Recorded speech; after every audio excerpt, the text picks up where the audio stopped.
जानेंगे इन सब के बारे में। Structure of atom. आपको याद होगा कि छोटी क्लासेस में हमने किया था कि जब भी हम किसी भी ऑब्जेक्ट को रब करते हैं तो वो चार्ज अनचार्ज बॉडी को अट्रैक्ट करता है। याद है सिल्क को, जब हम एक रॉड को जब सिल्क से रब करते हैं तो जो सिल्क है, जो रॉड है, वो क्या करती है, अनचार्ज बैलून को अपनी तरफ अट्रैक्ट कर लेती है। यह हमने स्केल वाला किया था कि स्केल को हमने रब किया था स्वेटर से और उसने क्या किया था, पेपर को अपनी तरफ अट्रैक्ट किया था। ठीक है। या हम ये एक्टिविटी देखते हैं कि जब हम अपने हेयर को कॉम्ब करते हैं तो dry hair are attracted by the combs. तो it means all these are attracted due to charge particle. तो माइंड में क्वेश्चन आता है कि where is the charge come from, ये चार्ज कहां से आएगा। It means when we rub something तो that object produce the charge. यानी कि किसी भी चीज को हम जब रब करते हैं तो वो चार्ज प्रोड्यूस करती है। फॉर एग्जांपल आजकल आपने देखा सर्दियों में जब रात को जो स्वेटर है या कंबल है उस पर स्पार्किंग होती है ना, तो all these charge arises from the atom. यानी कि एटम्स के अंदर क्या होते हैं, चार्ज पार्टिकल। क्या होते हैं, charge particle. Atom consist of charge particle. और कौन कौन से चार्ज पार्टिकल होते हैं, सबसे पहले एक साइंटिस्ट था जे थॉमसन। उसने इलेक्ट्रॉन्स के बारे में बताया कि किसी भी एटम्स के जब हम रब करते हैं it lose the electrons. Electron की खोज की थी जे थॉमसन ने इन 1900 सेंचुरी में। 1900 में जे थॉमसन एक साइंटिस्ट था, उसको नोबेल प्राइज भी मिला था for discovery of the electron. First scientist who gave the idea that the charge particle which is denoted by E. Electron को हम किससे लिखते हैं, E से, और इसके ऊपर क्या चार्ज होता है, नेगेटिव। इसकी खोज की थी जे थॉमसन। पर एक बार हम डिस्चार्ज गैस ट्यूब थी, उसके अंदर से पॉजिटिव कैनल्स रे निकलने थी। पॉजिटिव चार्ज कैनल्स ने, इनको नाम दिया गया था अनदर सबएटॉमिक पार्टिकल यानी कि प्रोटॉन्स। यानी कि जो पॉजिटिव चार्ज पार्टिकल थी उनको नाम किसने दिया, उनको नाम दिया गया प्रोटॉन। तो प्रोटॉन को नाम देने वाला साइंटिस्ट कौन था, ई Goldstein.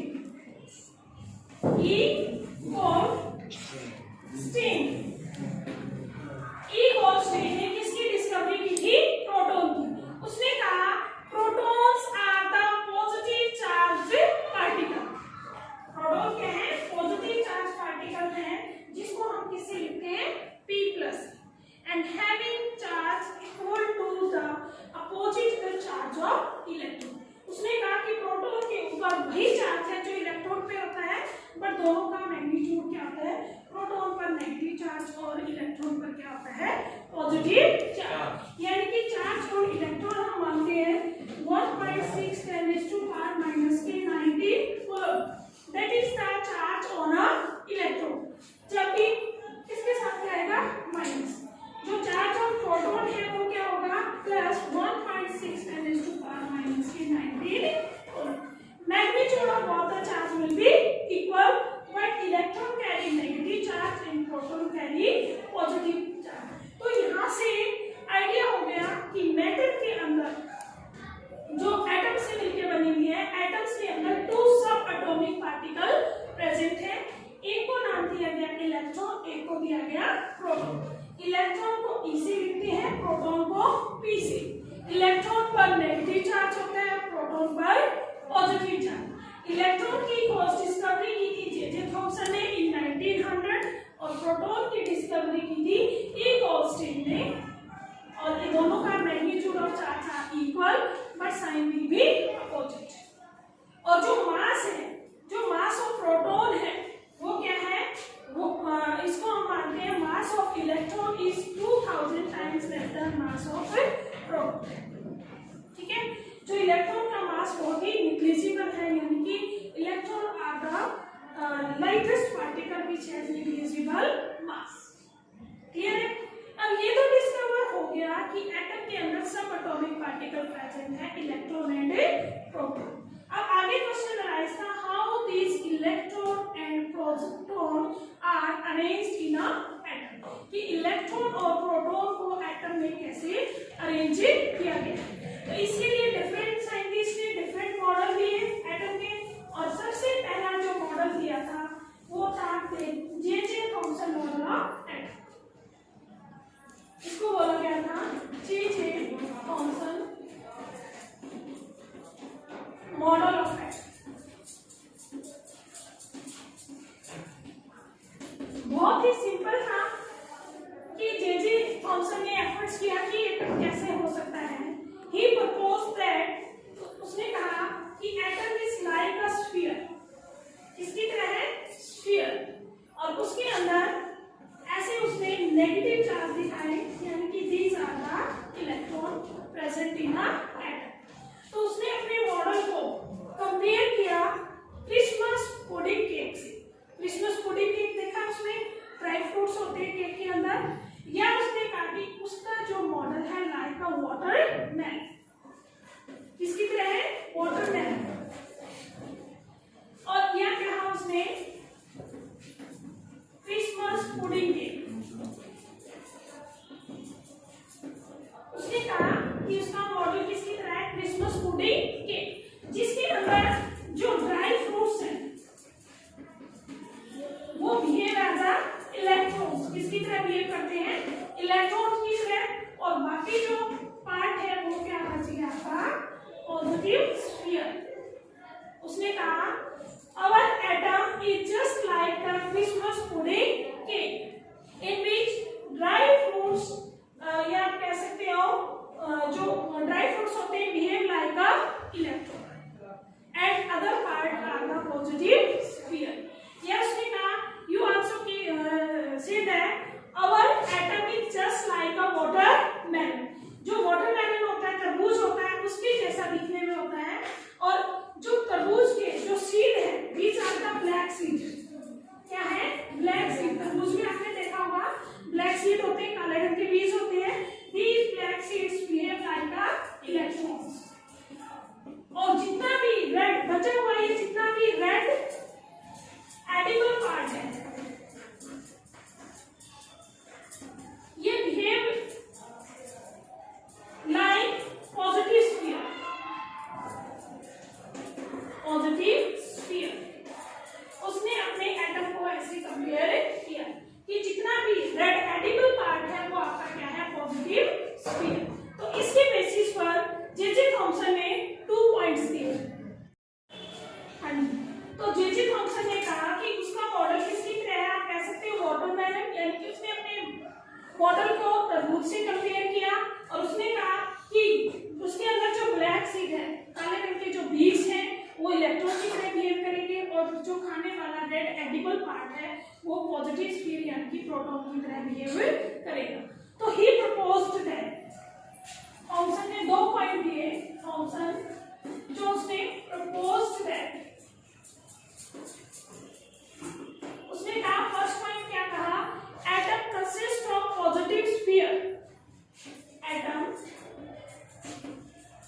Consist of positive sphere in which electrons are embedded in it। कि एटम क्या है? एक पॉजिटिव स्फीयर है, और इलेक्ट्रॉन क्या है? उसमें घुसे हुए हैं, embedded है, बिखरे हुए हैं। दूसरा उसने कहा magnitude of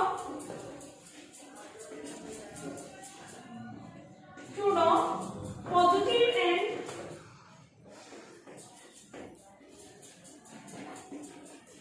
negative charge in a atom is equal, यानी कि उसने कहा एटम के अंदर जो मैग्नीट्यूड है पॉजिटिव और चार्ज नेगेटिव चार्ज का वो एटम के अंदर क्या है, इक्वल है, यानी कि नंबर ऑफ इलेक्ट्रॉन और प्रोटॉन की संख्या एटम में क्या है, इक्वल है। तो उसने कहा यानी कि एटम ओवरऑल इलेक्ट्रिकली न्यूट्रल, यानी कि एटम के ऊपर कोई भी चार्ज नहीं है। उसने कहा कि इलेक्ट्रॉन की संख्या हमेशा प्रोटॉन की संख्या के इक्वल होगी एटम के अंदर। क्लियर है? These are the point given by J.J. Thomson. J.J. Thomson ने 2 पॉइंट दिए कि atom consist of positive sphere in which electron are embedded इन।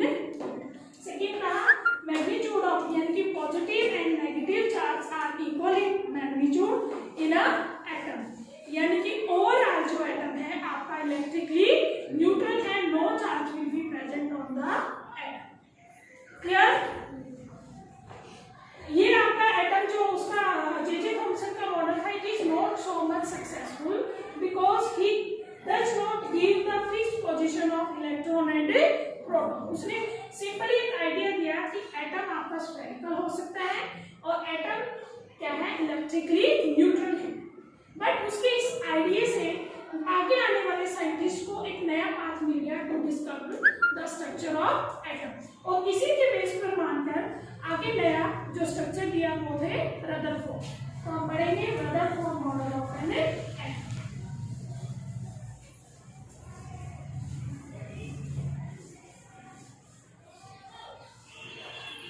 उसने एक एक्सपेरिमेंट किया था, Rutherford model of an atom.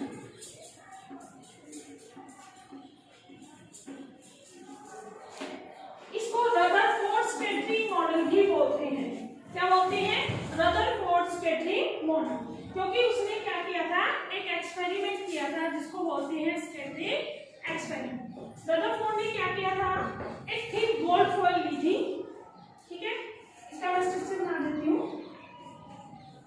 उसने एक बॉक्स लिया और इस बॉक्स के अंदर उसने क्या रखा, एक radio active substance. Radio active substance वो होते हैं विच एमिट द रेडिएशन, ऑटोमेटिकली उनके अंदर से क्या निकलती रहती है, रेडिएशन। तो उसने एक बॉक्स लिया और उसके अंदर क्या लिया, एक रेडियो एक्टिव सब्सटेंस लिया। ये बॉक्स रेडिएशन को चारों तरफ से एब्जॉर्ब कर लेता है। सामने उसने एक छोटा सा पिन होल छोड़ दिया। अब ये रेडिएशन है, एक पतली सी उसने क्या ली, गोल्ड फॉइल। गोल्ड एक एलिमेंट है, ठीक है, गोल्ड की क्या ली, एक फॉइल ली। उसके ऊपर जबकि हाई, इनको बोलते हैं अल्फा पार्टिकल्स, जो भी रेडिएशन निकलती है इनको बोलते हैं हाई स्पीड अल्फा पार्टिकल्स। और अल्फा पार्टिकल्स क्या होते हैं आपके, हीलियम, जिनका 2 चार्ज होता है, 4 क्या होता है, एटॉमिक मास। तो इसके अंदर से जो रेडिएशन निकलेंगी, these are the highly energy, इनके पास बहुत ही ज्यादा एनर्जी होती है, इनको बोलती है alpha particles. When they strike this radiation with the alpha particle, उसने क्या लगा दिया, उसके सामने एक लगा दिया स्क्रीन, जिंक सल्फाइड की एक स्क्रीन लगा दी और उसको बोला उसने, यहाँ पर उसने क्या किया, अपने एक्सपेरिमेंट में से क्या क्या हो रहा है उसको ऑब्जर्व किया। तो उसने देखा इस तरीके से जो है रेडिएशन निकली, ऐसे बहुत ही पतली थी, थिन गोल्ड फॉइल, हम बिल्कुल छोटी सी लेंगे, इस तरीके से उसके अंदर से क्या निकल रही थी, रेडिएशन। ठीक है, इस तरीके से वो रेडिएशन को उसने अपने एक्सपेरिमेंट को कहां पर ऑब्जर्व किया, एक स्क्रीन पर। ये स्क्रीन क्या थी, जिंक सल्फाइड की एक स्क्रीन थी। तो उसने ये एक्सपेरिमेंट किया था, लाइट को स्कैटर्ड किया था, रेडियोएक्टिव एलिमेंट से निकलने वाली रेडिएशन को स्कैटर किया था विद गोल्ड फॉइल, इसलिए उसके एक्सपेरिमेंट को नाम दिया गया स्कैटरिंग एक्सपेरिमेंट। क्या नाम दिया गया, स्कैटरिंग एक्सपेरिमेंट। अब इसके बेसिस पर उसने अपना मॉडल कैसे बनाया,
एक्सपेरिमेंट का रिजल्ट उसने ऐसे ऑब्जर्व किया।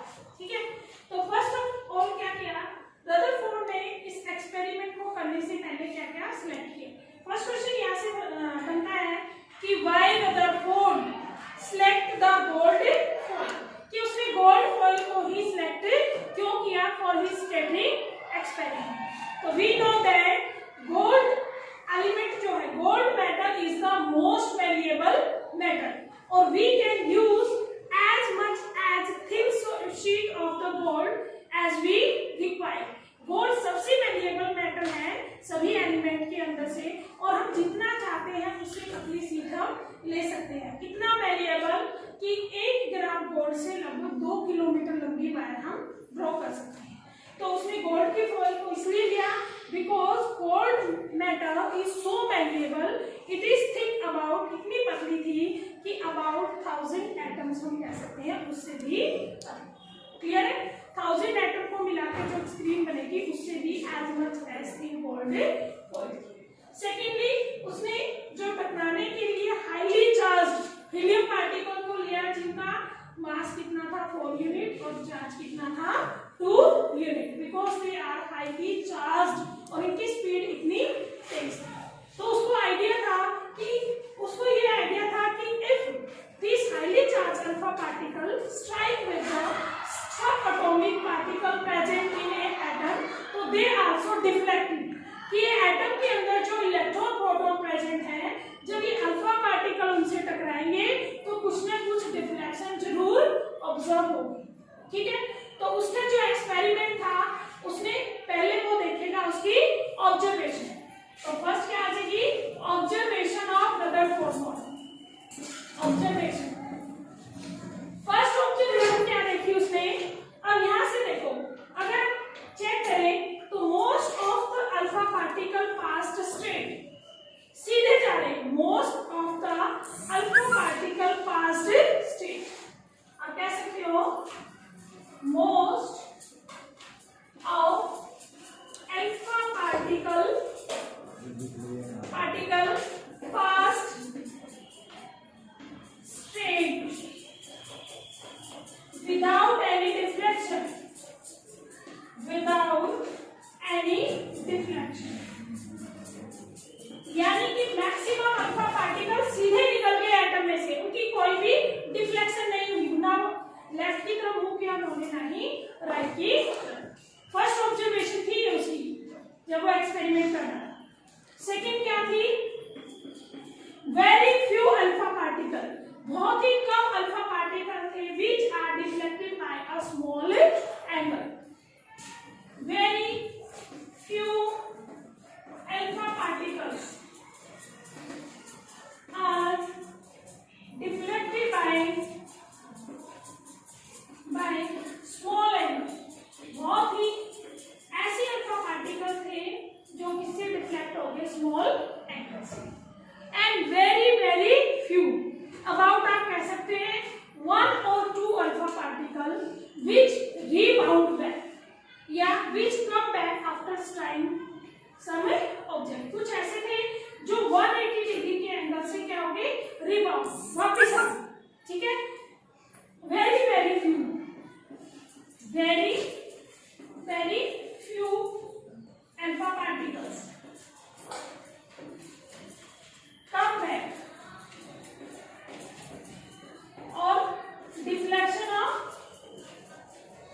180 डिग्री, यानी कि कैसे बाउंड आ गए रीबाउंड आ गए या कम बैक आ गए विद एंगल ऑफ 180 डिग्री। ये थी उसकी observation while doing the static experiment. इस ऑब्जर्वेशन के बेसिस पर रदरफोर्ड ने क्या किया कंक्लूजन। तो हम कंक्लूजन पढ़ेंगे, ये क्लियर है।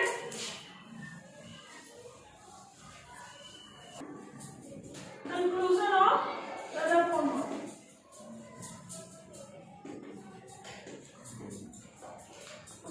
इसके बेसिस पर उसने कहा कि मोस्ट ऑफ द स्पेस, यानी कि जो अल्फा पार्टिकल पास थे विदाउट एनी डिफ्लेक्शन, तो उसके बेसिस पे कहा उसने कि most of the space inside an atom is empty, कि एटम के अंदर बहुत सारा स्पेस क्या है खाली पड़ा हुआ। तो फर्स्ट पॉइंट उसने क्या कहा मोस्ट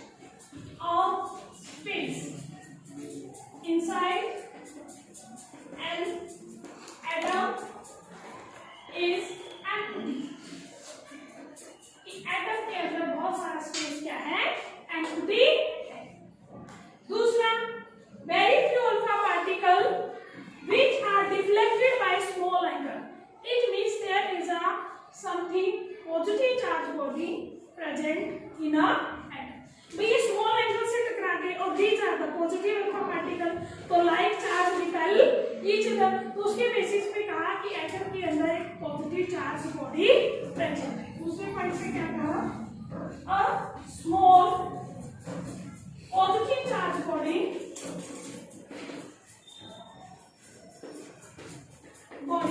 present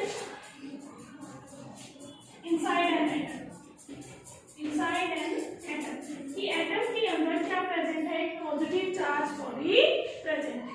थर्ड पॉइंट, जो few alpha particles है which are rebound back by the angle of 180 degree, तो उसके बेसिस पे कहा the positive charge body present in center of the atom, कहाँ पर प्रेजेंट है, center of the atom and carry the very small volume of the atom, और atom के अंदर बहुत ही छोटा स्थान ऑक्यूपाई करती है। उसने कहा the positive charge body, the positive charged body present in center of atom, कहाँ प्रेजेंट है, center of atom, center of atom and occupy very little space in atom, और बहुत ही थोड़ा सा स्थान देती है एटम के अंदर। तो these are the conclusion drawn by Bohr Rutherford bond। अब उसने पहले क्या किया, एक स्कैटरिंग एक्सपेरिमेंट किया। स्कैटरिंग एक्सपेरिमेंट में क्या क्या हुआ, उसकी क्या की उसने ऑब्जर्वेशन, उस ऑब्जर्वेशन के बेसिस पर उसने क्या निकाला, कंक्लूजन। ठीक है, इस कंक्लूजन के बाद उसने दिया रदरफोर्ड न्यूक्लियर मॉडल, यानी कि future of the model of atom, की एक एटम है वो दिखने में कैसा हो सकता है, यानी कि future of Rutherford nuclear model.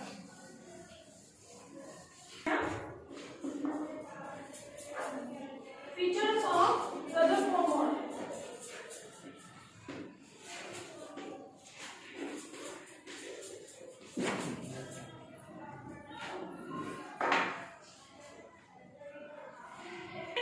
Features of Rutherford model, features of Rutherford model. जब उसने स्कैटरिंग एक्सपेरिमेंट किया, कंक्लूजन निकाली, तो उसके बेसिस पर उसने अपने कुछ पॉइंट दिए, और वो पॉइंट क्या थे, फर्स्ट पॉइंट था atom consist of positive charge body present in center of a atom, and this positive charge body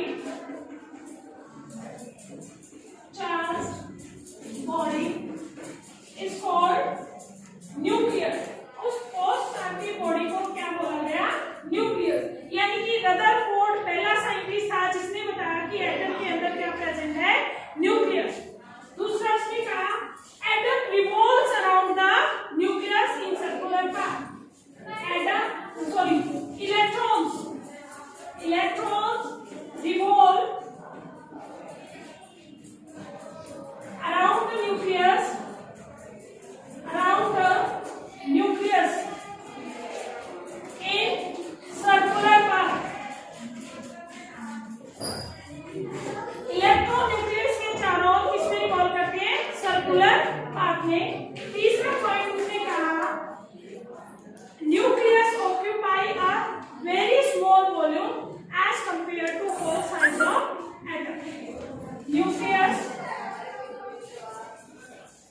occupy very small volume as compare to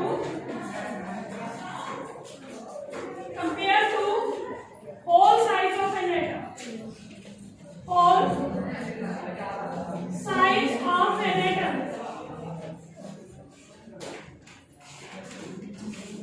तो ये था फीचर्स ऑफ रदरफोर्ड मॉडल। ठीक है, आगे इसकी लिमिटेशन क्या थी, वो हम नेक्स्ट लेक्चर में पढ़ेंगे। तब तक हमने इसको रिवाइज करना है। Thank you.